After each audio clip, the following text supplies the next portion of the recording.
দেখো স্টার্ট করছি নাম্বার 31 নম্বর প্রশ্ন। সহায়রী, সহায়রী কেমন লোক?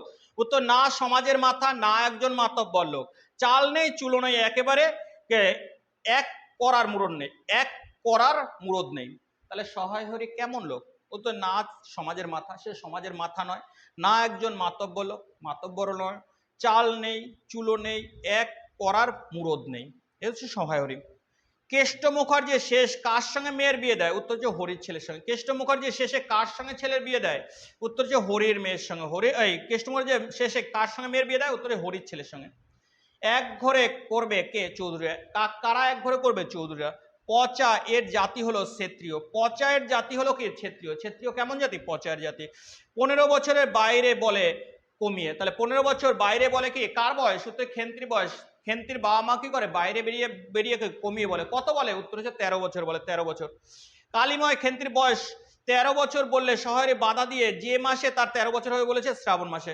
তাহলে কালিময় বলেছিল যে তোর মেয়ের বয়স তো 16 বছর হতে হলো, খেন্তির বয়স 13 বছর বললে, ও খেন্তির বয়স 13 বছর বললে 13 বছর কোন মাসে হয় বলে? সহায়হরি বলে যে শ্রাবণ মাসে তার মেয়ের 13 বছর হবে। এখনো 13 বছর হয়নি, কিন্তু খেন্তির আসল বয়স কত? খেন্তির আসল বয়স 15 বছর। ভালো করে মনে হবে। আমি কি যাব পাত্রটাত্র ঠিক করতে? বলেছিল কে যেন? অন্নপূর্ণা সহায়রীকে।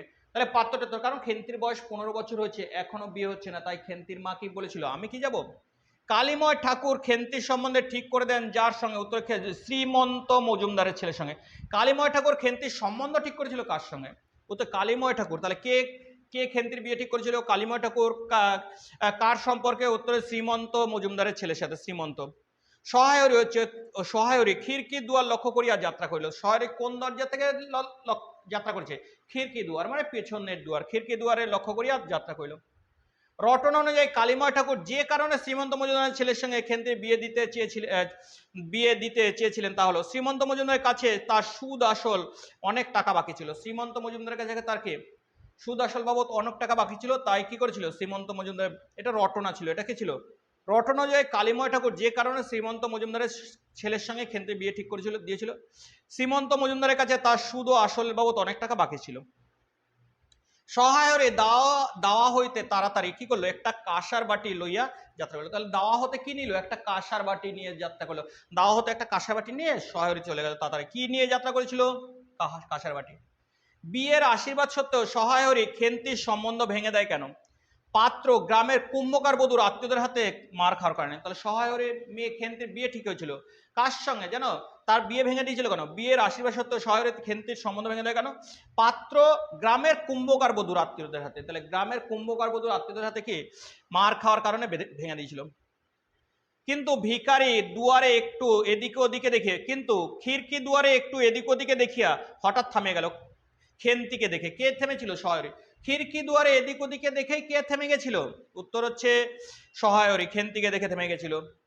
আশীর্বাদ কয়েকদিন পরে সহায়রী পাত্রের চরিত্র সম্বন্ধে জানতে পারে। দিন কত পরে? তাহলে আশীর্বাদ হওয়ার কয়েকদিন পরে জানতে পারে যে কার ছেলের চরিত্র ভালো নয়, খেন্তির সঙ্গে যা বিয়ে ঠিক হয়েছে। কদিন পরে? দিন কত পরে। এসব কোথা থেকে আনলি? উত্তর যে পয়সা। কে নিয়ে এসেছিল? খেন্তি নিয়ে এসেছিল। কার কাছ থেকে নিয়ে এসেছিল? রায় কাকার কাছ থেকে নিয়ে এসেছিল। রায় কাকা। কে বলেছে এসব কোথা থেকে আনলি? উত্তর হচ্ছে খেন্তির বাবা। উত্তর কি? খেন্তির বাবা বলেছিল। গুজব। উত্তর জনরব। রটনা। গুজব মানে কি? জনরব সবাই বলে, রটনা যেটা সব জায়গায় রটে যায় সেটাকে বলে গুজব, মানে সত্যি কথা না, মিথ্যা কথা। পুঁইশাক ডাটাগুলো মোটা হলেও হলদে। তাহলে পুঁইশাকের ডাটাগুলো কেমন? মোটা এবং হলদে, মানে পেকে গেছে মনে হচ্ছে। বাগদি দুলে অনুন্নত হিন্দু জাতি বিশেষ। বাগদি এবং দুলে কারা? অনুন্নত হিন্দু জাতি বিশেষ। দেখো হলদে চেহারা দেখিয়ে মনে হয়, হলদে চেহারা দেখিয়ে মনে হয় কার পাকা পুঁই গাছ উপরে দিয়া ফেলিয়া উঠান জঙ্গল তুলিয়া দিয়েছে। তাহলে হলদে পুঁইশাক দেখে কি মনে হয়েছিল? উত্তরে কাহারও পাকা পুঁই গাছের উপরাইয়া ফেলিয়া উঠানের জঙ্গল তুলিয়া দিয়েছিল।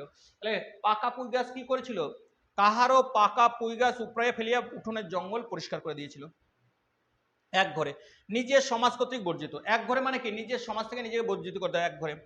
মেয়েটি তার উঠানে জঞ্জাল প্রাণপণে তুলে আনে। মেয়েটি, তাহলে খেন্তি কি করেছিল? ওই জঞ্জাল কি করেছিল? কার উঠোন থেকে প্রাণপণে তুলে নিয়ে এসেছিল। চণ্ডী মণ্ডপ, দেখো ঠাকুর দালান যেখানে দুর্গাপুজো ইত্যাদি হয়। চণ্ডী মণ্ডপ ঠাকুর দালান যেখানে দুর্গাপুজো হওয়ার একটা জায়গার নামকে চণ্ডী মণ্ডপ বলা হয়। ছোট মেয়ে, মেয়ে দুটির মধ্যে একজন, ছোট মেয়ে দুটির মধ্যে একজন হাত খালি। তাহলে ছোট মেয়েটার হাত কি ছিল? খালি ছিল কোনো। উচ্চগুণ্ড হচ্ছে উৎসর্গ, উচ্চগুণ্ড হচ্ছে উৎসর্গ, মানে সে এদিক সেদিক চলে গেছে উচ্চগুণ্ড। অপরটির হাতে, দেখো ছোট মেয়ের একটা হাতে খালি ছিল, অপরটির হাতে দুই তিনটে পাকা পুঁই পাতা জড়ানো কোনো দ্রব্য, জড়ানো কোনো দ্রব্য। দ্রব্যটা কি ছিল জানো? চিংড়ি মাছ। দ্রব্যটা কে ছিল? চিংড়ি মাছ। মাতব্বর, মাতব্বর হচ্ছে মুরব্বি বা মান্যগণ্য। মাতব্বর কাকে বলা হয়? মুরব্বি বা গণ্যমান্য। মাতব্বর কাকে বলা হয়? মুরব্বি বা গণ্যমান্য। বড় মেয়েটি কেমন? দেখো খেন্তি কেমন? খুব লম্বা, গোলগাল চেহারা। তাহলে বড় মেয়েটি বা খেন্তি কেমন? খুব লম্বা, গোলগাল চেহারা। মাথার চুলগুলো কৃষ্ণ, আলগোচালা বাতাসে উড়তেছে। মুখ খুব বড়, চোখ দুটো ডাগর ডাগর। তাহলে খেন্তির চোখ কেমন ছিল মনে রাখবো? ডাগর ডাগর। মুখখানা কেমন ছিল? খুব বড়। আর লম্বা কেমন? খুব লম্বা। আর কেমন চেহারা? গোলগাল চেহারা। মাথার চুলগুলো কেমন ছিল? কৃষ্ণাঙ্গ। তাহলে এখানে অনেকগুলো এমসিকিউ হতে পারে। দেখো তাহলে খেন্তি বা বড় মেয়েটির চোখ দুটো কেমন ছিল? ডাগর ডাগর। আর কি ছিল? মুখ ছিল খুব বড়, চুল ছিল কৃষ্ণাঙ্গ, গোলগাল চেহারা ছিল, আর লম্বা খুব ছিল। পাত্র হচ্ছে পাত্র বা বর। পাত্র মানে কি? পাত্র বা বর। বরকে বলা কি? চুরিগুলো 2 পয়সাটা জানে একটি সেফটি পিন দিয়ে একত্র করে আটকা ছিল। তাহলে খেন্তির যে চুরিগুলো ছিল সেগুলোকে একটা সেফটি পিন দিয়ে আটকানো ছিল। পুঁইমাচা গল্পটির উৎস মেঘমল্লার। তাহলে পুঁইমাচার এই গল্পটি কোথা থেকে নেওয়া হয়েছে? তাহলে মেঘমল্লার থেকে। কোথা থেকে? মেঘমল্লার। আর মেঘমল্লার পুঁইমাচা গল্পটিকে কোথা থেকে নেওয়া হয়েছে? মেঘমল্লার। দেখো পরবর্তী ভিডিও আবার পরে আসছে।